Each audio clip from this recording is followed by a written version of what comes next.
Pulau Dokdo yang disebut oleh Jepang sebagai Takeshima dan oleh Barat disebut sebagai Kenalin Court merupakan dua gugusan pulau kecil di Laut Timur. Namun, meski ukurannya kecil, pulau ini menjadi persengketaan besar antara Korea Selatan dan Jepang yang belum selesai sampai saat ini. Sengketa bermula dari tahun 1905 ketika Jepang secara sepihak mencatat Dokdo sebagai bagian dari prefektur Shimane di masa Korea sedang lemah menjelang aneksasi tahun 1910. Korea Selatan menolak klaim ini dan menyebut bahwa Dokdo telah dikenal sejak era dinasti Silla dan tercatat dalam dokumen resmi kerajaan sejak abad ke-15. Setelah Perang Dunia II, Perjanjian San Francisco tahun 1991 tidak secara eksplisit menyebutkan status Dokdo. Hal inilah yang jadi celah munculnya klaim tumbang tindih.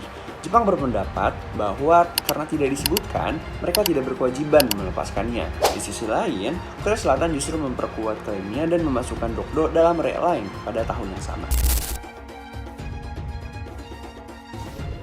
Pulau Dokdo terletak di antara semenanjung Korea dan juga Jepang dengan luas sekitar 187 meter persegi dengan terdiri atas dua pulau utama yaitu Seodo dan juga Dongdo. Pulau ini hanya 58 mil laut dari Ulsungdo milik Korea dan sedikit lebih jauh dari Jepang. Meski pulau ini gak layak huni, namun lautnya penuh akan sumber daya laut dan juga menjadi pelayaran yang strategis.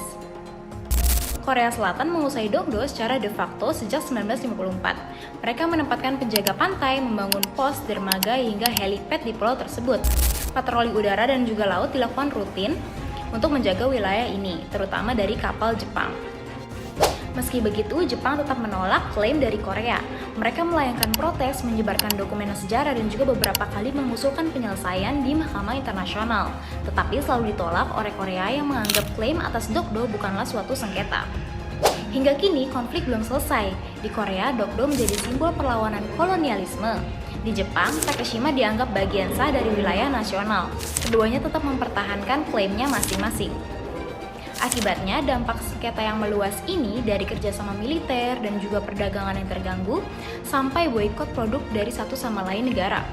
Sengketa dua pulau kecil ini mempengaruhi hubungan dua negara secara menyeluruh. Gak berhenti di situ, sengketa ini juga berpengaruh ke kerjasama regional di Asia Timur.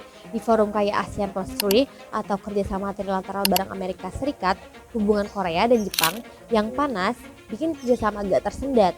Bahkan di tahun 2019, Korea Selatan sempat mau mundur dari perjanjian intelijen militer di Somia karena ribut soal ekspor dan sejarah. Namun, akhirnya tetap bertahan karena adanya tekanan diplomatik. Di Laut Jepang atau Laut Timur versi Korea, tensinya juga tinggi. Tahun 2018, kapal perusak Korea sempat dituduh arahkan radar ke pesawat Jepang. Meskipun akhirnya diredakan, ketegangan itu nyata banget loh.